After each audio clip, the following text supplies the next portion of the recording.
Hello friends, this is Hera. Good job, you made it to 2021.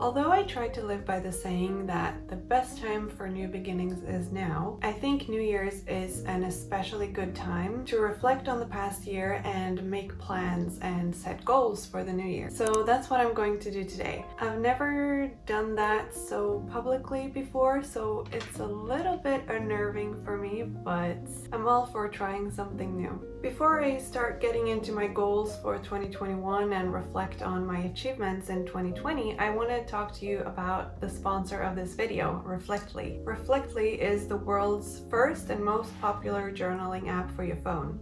It's AI driven, which means that it gets more relevant the more you use it. It's like your own little buddy that can help you vent and reflect on how you're feeling and why you're feeling those emotions. I've been using it on and off for about 3 weeks now, and it's really easy to use. It has a minimal design. You can change the colors, which I really like. It supplies me with motivational quotes every day. I've put a link to the app in the description box below so that you can check it out if you want to. I'm really excited to keep using Reflectly for my daily check-ins in 2021. So thank you so much to Reflectly for sponsoring this video. Before creating goals for the new year, I think it's really helpful to reflect on the year that has passed and really take into consideration what you have achieved. Because despite the objectively bad year that we've all had, I have achieved some things.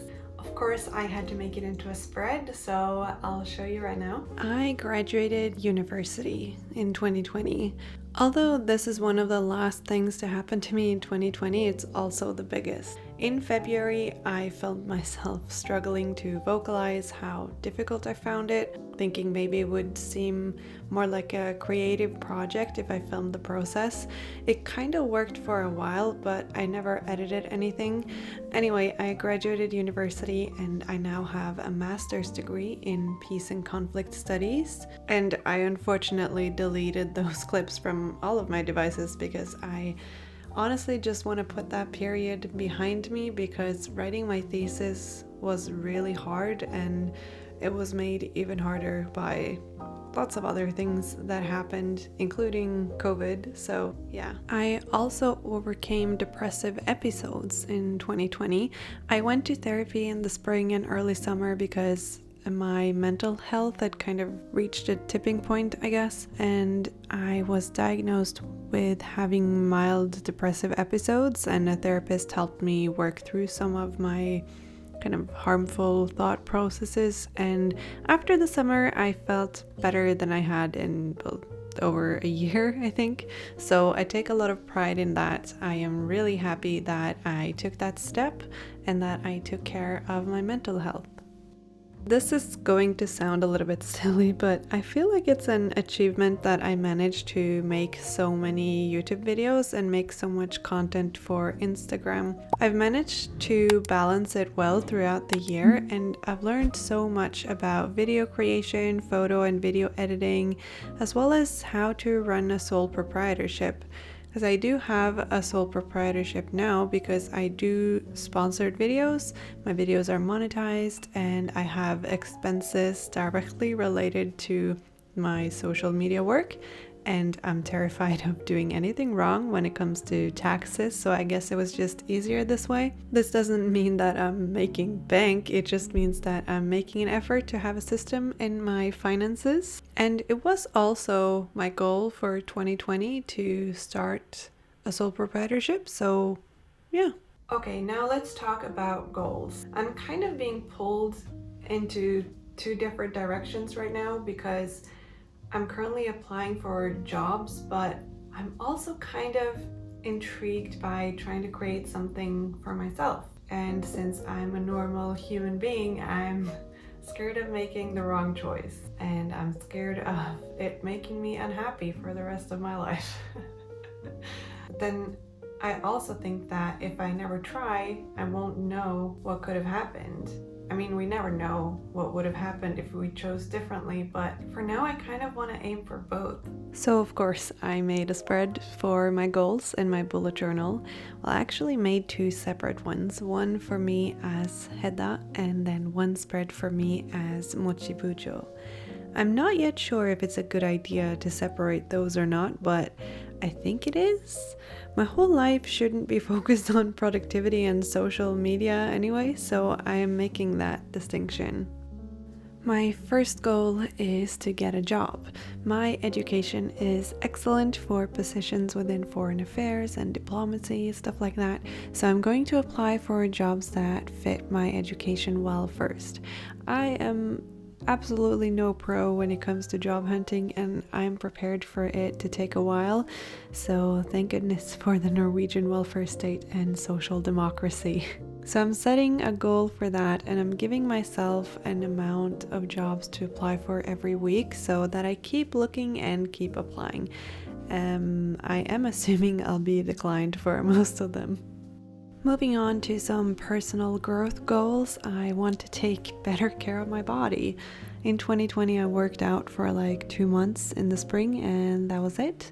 I would like to be a bit stronger and I want my body to be healthy and able to live a long and active life. So I'm going to give myself a workout challenge every month. I've never been able to stick to something like this before, but if I think that I won't, then I won't. So I have to tell myself that I will. Also, Jordan and I have found a nice looking gym that we want to become members of once the gyms are allowed to open again here in Oslo, and I'm thinking of getting some professional guidance. Just because I've graduated university doesn't mean I am done learning. My dad always says that we learn for as long as we live, and I want to keep my brain healthy, so I'm going to resume my Japanese studies. If you've been here a while, you might know that I used to live in Japan and I speak Japanese, but my writing skills have seriously suffered from almost 3 years in Norway since I last lived there, and I think that if I don't take some serious action now, it might slip away completely. Sadly, I don't have my old textbooks and notebooks anymore, so I'm going to maybe get the JLPT grammar practice booklets to get a little refresher, and then I'll try to read news articles and books and kind of pick them apart. I'm going to try to write more as well, so good thing I have so many notebooks lying around. I will try to get through 1 article or chapter of a book per month, plus grammar and vocabulary.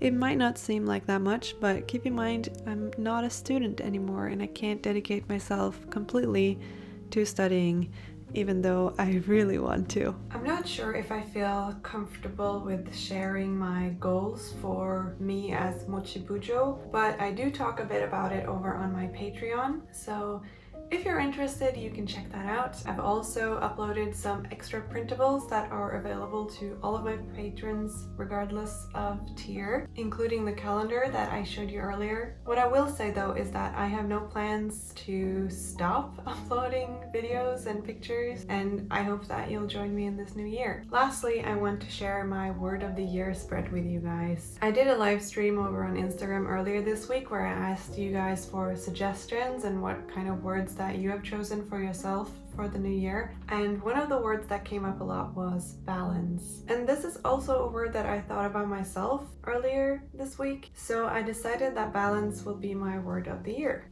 The last time I had a word of the year was back in 2015, so this is not something that I have a lot of experience with, but I thought I'd make a little spread for it anyway. I chose the word balance because I really need to work on my work-life balance in 2021. Having been a student for basically my whole life, I feel like I don't even know how to take time off completely without feeling guilty for not studying or working on something. As a student, there's always something you should be doing. Maybe I'll find that work life is the same way, but maybe it isn't, and I really want to master the balance between working and having time off. Not to mention that I also want to make my body stronger, like I mentioned, and balance is a big part of that as well.